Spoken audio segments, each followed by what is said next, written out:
87% מהגולשים אמרו שהיכרויות חדשות ממש עושות להם את זה.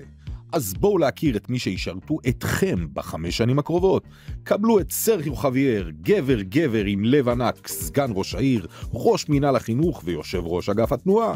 עידית לוין ישראלוב, מנהיגה אמיתית, סגנית ראש העיר, ראשת מינהל התרבות ואחראית על כל קשרי החוץ, ערים תאומות, השגרירים שלנו בעולם. וגם כל מה שכיף בעיר.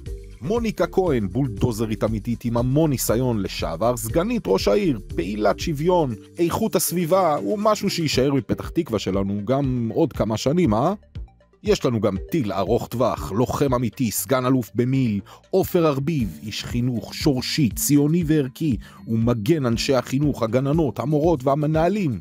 זו רק חלק מהנבחרת הכי איכותית שיש, שמבקשת את האמון שלך, את האמון שלך, עבור הילדים של כולנו. אנחנו כאן רק עבורכם, לכל 5 שנים הקרובות במועצת העיר.